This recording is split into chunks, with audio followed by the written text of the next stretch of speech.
Okay, guys, this is 16.3, adding and subtracting radicals.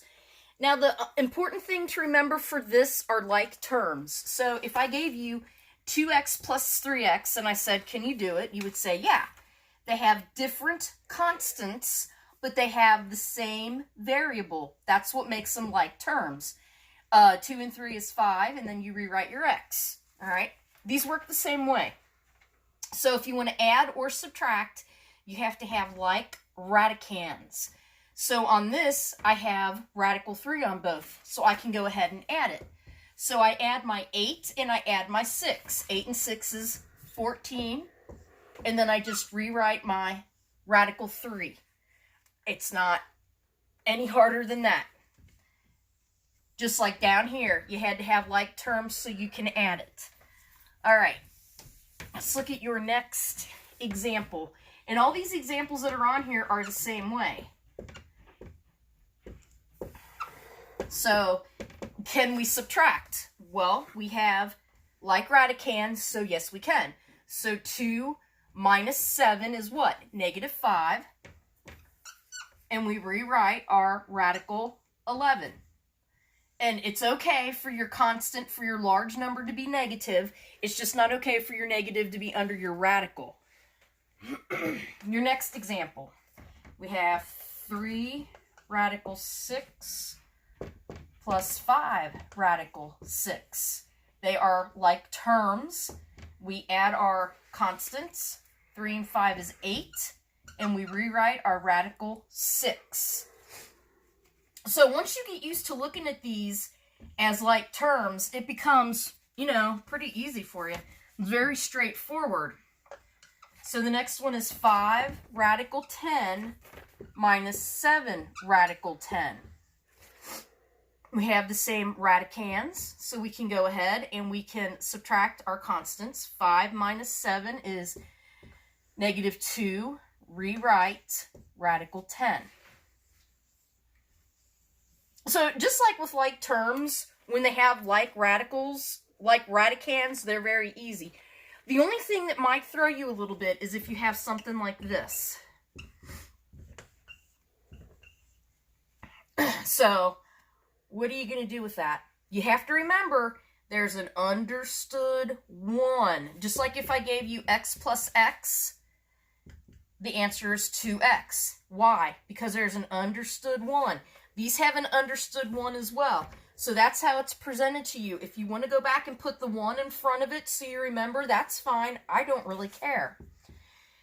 We have like radicands, so we can add our constants. 1 and 1 is 2. Rewrite our radical 5. So again, this is not above anybody's pay grade when they're quote-unquote like terms. Now, it gets a little bit hairy when they're not like terms, but if you understood what we did in 16.2, you can make them like terms with no problem. It's just a matter of pulling out their factors. So let me go ahead and erase this.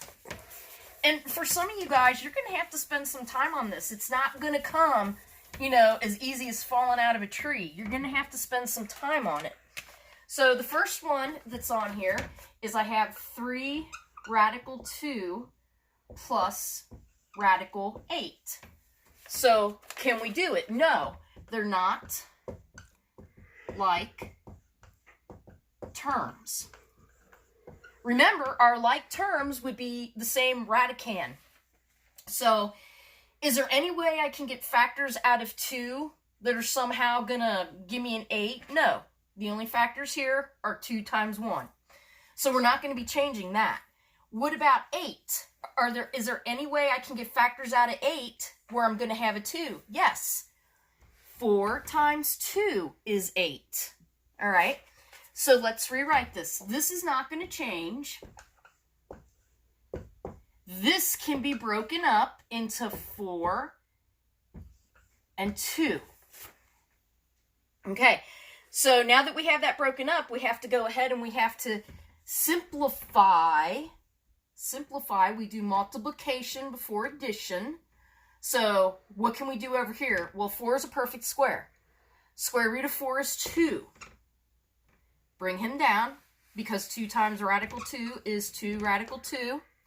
Bring down my plus. Remember, no man left behind. Oh, look. Now I have like terms. Now I can do it. 3 and 2 is 5. And I rewrite my radical 2. So, we have to have like terms in order to be able to add it. These are not like terms because they have different radicands. So, what we do is we'll pull the numbers apart underneath the radicals and put them in their factored form, like we did here. What are factors of 8? 4 and 2. There's no way we could get 2 into some kind of combination that'll give us 8, because the only combination is 2 times 1. So once we have this broken up, and we know this is the right way to split it up, we wouldn't want to do any other combination if there was, because we have a radical 2.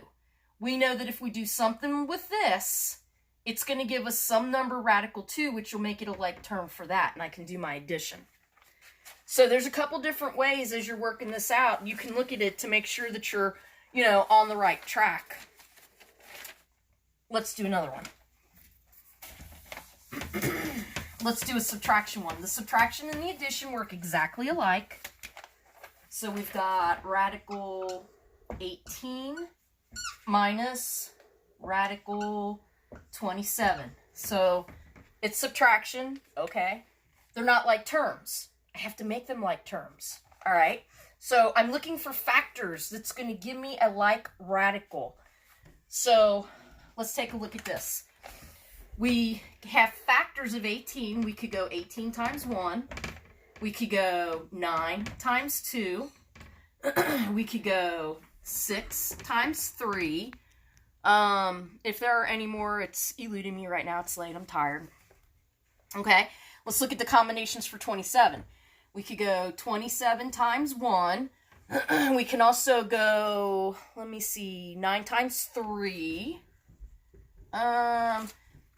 And again, if there's anything else, it's eluding me right now. So where do I have something that's the same? If I use this combination and this combination, I could end up with radical 3s. And that's what I'm looking for. I'm looking for a like combination. Wait a minute, you know what else I forgot? 9 times, no, that's right. See, I almost said 9 times 2. I'm crazy. Okay, so over here, I see that I would have a like radical, but wait a minute. This up here would give me a perfect square.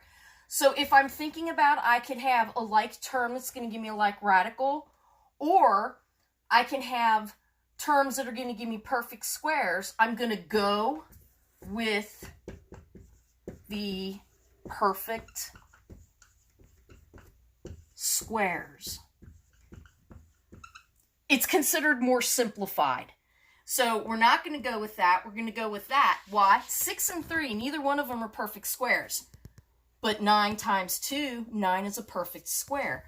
So let's divide this up into radical 9 times radical 2 minus radical 9 times radical 3.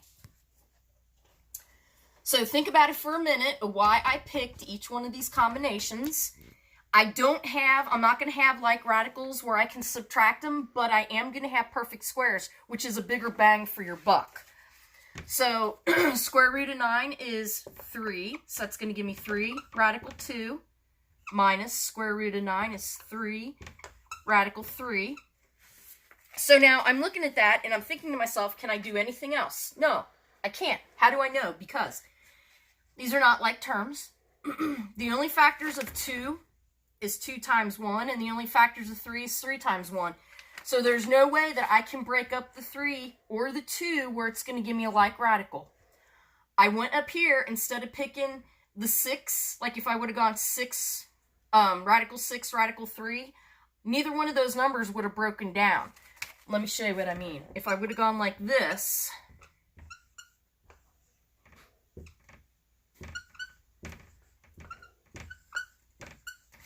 okay, this over here, I'm looking at it, and nothing is a perfect number. So, like 6 isn't a perfect square. So, in the end, I'm going to have to multiply these two back together, right? I don't have any constants that I can do anything with. These are not like terms. So I can't do anything with that. I'm going to have to leave that as radical 18. Over here, that would give me 3 radical 3. It's not considered as simplified as this is. This is considered more simplified because I got 2 perfect squares out of it. So that's why this is considered my final answer.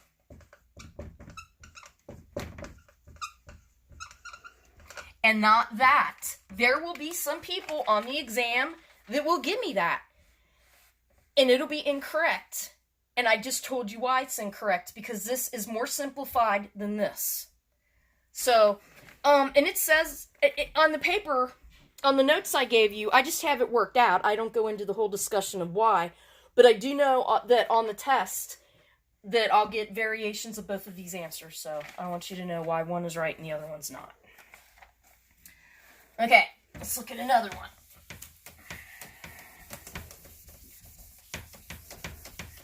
I'm sure you're glad you're quarantined with me working radical problems. It's so exciting. Okay, so we got radical 27 plus radical 12. Let's break them up into factors, one of which would be a perfect square. I say square because remember my index numbers. You know, I can go back and I can write in my index of 2 if I want, but I need to remember that it's an understood square if it's not written down. So, factors of 27, one of which is a perfect square. So we can go 9 times 3, 9's a perfect square. Over here, get that off of there so it doesn't confuse you. Over here, we can go 4 times 3. 4 is a perfect square. So, radical 9 times radical 3 plus radical 4 times radical 3. Square root of 9 is 3 radical 3. Because remember, this big 3 is being multiplied by this radical 3. So you got to remember that. Bring down my plus. Square root of 4 is 2 times, bring down my radical 3.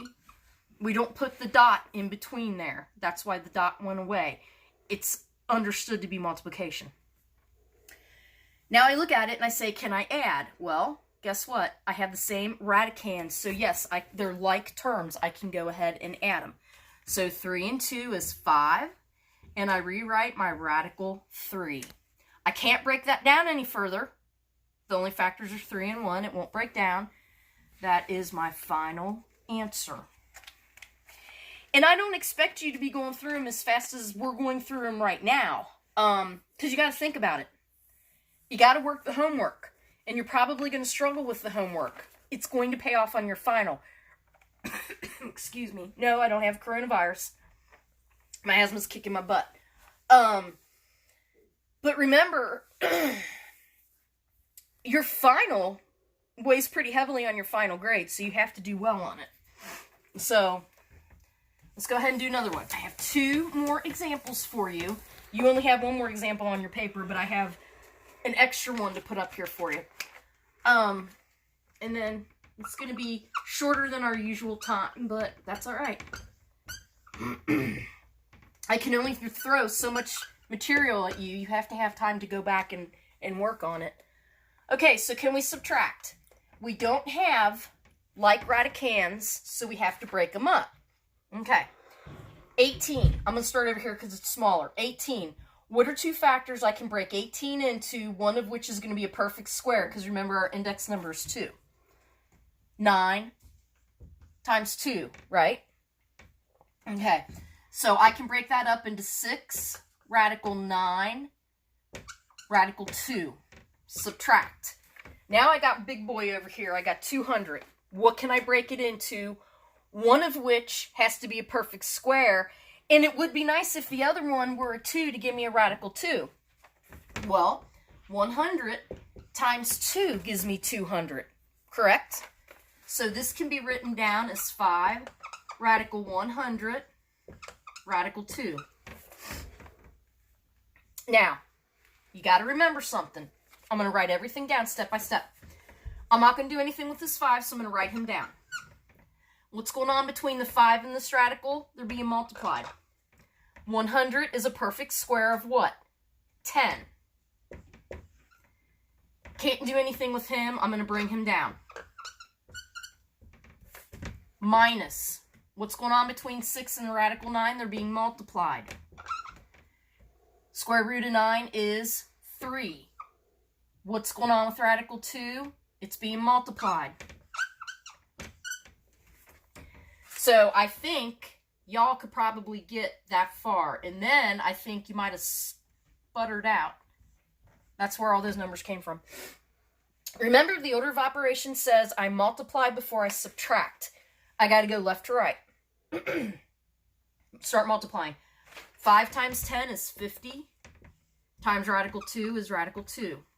I'm just going left to right. Minus 6 times 3 is 18. Times radical 2. I'm just doing the order of operations. So now look, they're like terms. So I can go ahead and subtract. I only subtract my whole, like my constants. Think about it like that. So 18 from 50 is a positive 32. Rewrite radical 2. Can I do anything else to it? I cannot break this down any further. The only factors this has is 2 and 1. So that has to be my final answer. Again, are there a ton of different factors for 200? Sure is. But I looked over here first and I said, okay, literally in my head, I said, what 2 factors of 18, one of which is going to be a perfect square? 9. If I'm going to use 9, then the other one has to be 2. I got no choice about it. So I wrote that down. So then I come over here and I go, okay, what factors are there of 200, one of which I want to be 2, because I want to have radical 2 over here to make them like terms, if possible. Well, if one of my factors is 2, the other one has to be 100, and 100 is a perfect square. So if I would have picked factors out over here, none of which would have been a perfect square, erase it and go back. If I would have picked out factors over here, none of which would have left me with a radical 2, I would have gone back and taken another look at that, but not necessarily erased it. But I would have taken the time on the test to go back and look it over. Okay, so all these examples are perfect squares. I want to show you one that's not a square, because I just want to be sure that you see one and you feel comfortable working it. But again, on the test, you guys, I know we're all getting screwed and it's really hard with the way things are going on. So I'm not going to give you a really, really complicated test. I'm going to give you a straightforward test that's going to have problems on it. Show me you know what to do. Show me you can do the stuff you need to go on to your next math class, and we'll call it a day. All right, so you need to write this one down. This one is not in your notes. So 2, my index number is going to be 3, and I have 16, minus 5. I got 354. Now, the first thing I want to point out on this is, okay, it's subtraction. I need like terms. 2 places I have to check for like terms. First, the index number.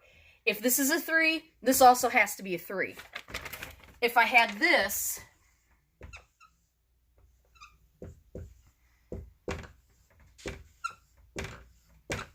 I can't do it.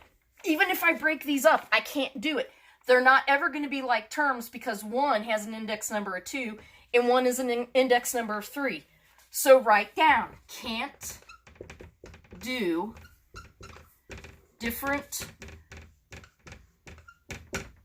index numbers. And I'm not going to show you something in a week where all of a sudden you're going to be able to change your index numbers. You're not going to be able to. Either the problem is given to you with the same index numbers or it's not. If it's not given to you with the same index numbers, you can't do it, period. Okay, so write that down. Stop it if you have to. Get that written down.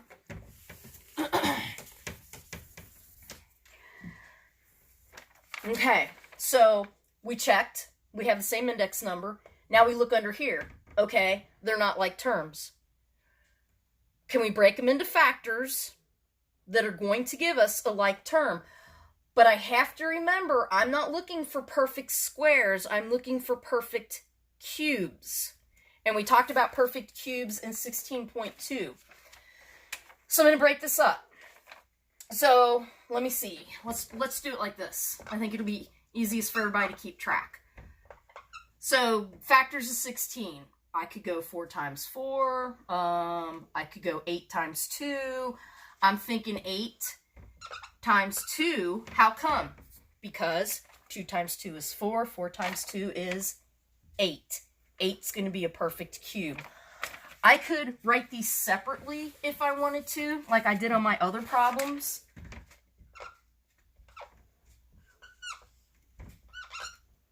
I could do that. I don't care how you write it. Minus 5. Now 54, is that in itself a perfect cube? No. Let's break it down into some factors. What are some factors of 54? If you get out your perfect cube list and you start looking at factors, 27 comes up. 27 times 2. Now if you're sitting there going, how am I supposed to know that? Because you have the perfect cubes written down in the notes I gave you, and I told you in the last lecture to put it on a note card. Have it on a note card next to you when you're doing your homework. Have it on a note card next to you when you take your exam. I don't care. But that's how I knew. Looking for a perfect square, or a perfect cube, got to pull this thing into its factors. Let's start going through the factors in our head. Looking at my cube chart. 27. 27 times 2.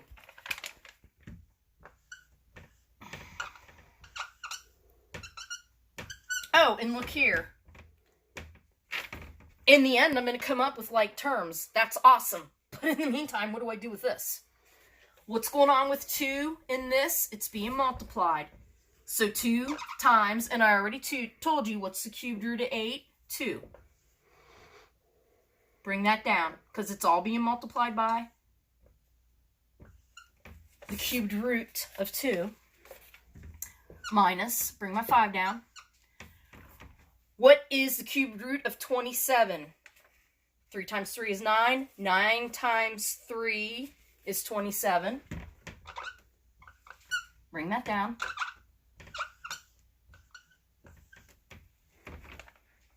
Now what do I do? Multiply this. 4 times the cubed root of 2 minus 5 times 3, 15. Bring down the cubed root of 2. Now I have like terms. I have to have the same index number, and I do. I have to have the same radicand, and I do. So now I can go ahead and subtract my large numbers. 4 minus 15 is going to give me negative 11. Rewrite the cubed root of 2. Am I finished? I don't know. Am I? Can I break 2 up into anything else that'll give me a perfect cube? No. The only factors of 2 is 2 times 1. So I wanted to bring this out to you. This isn't in the notes that I originally gave to you, but it's important because your book likes to give you all kinds of different index numbers. The index numbers on the test that I'll give you typically are 2. Remember, I said this is going to be handwritten. It's going to look really, really crappy. I'll write as neat as I can, but I can't type this up. But I will. I might drag out 3s because you should know cubed roots. Okay. So, that lecture isn't as long as usual, and trust me, it would have taken the entire time if we were at school, because there'd be a whole lot of questions over it, because there always are. So you need to go through, you need to go slow, you need to work it out. Research shows that we do the things that we like because it's easy, and we don't do the things that we don't like because they're hard. So you're not going to like these, you need to keep doing them. If you need to Google more of this, You look at the top of the notes for 16.3, it says addition and subtraction of radicals. So if you've got to Google it, there you go. Let's see, the next lecture is going to be 16.4. That'll be posted on Wednesday, and your test grades will be posted on Wednesday. Homework grades are already in. So, all right, go slow. It's going to hurt. You need to get it done. I will see you Wednesday. Bye.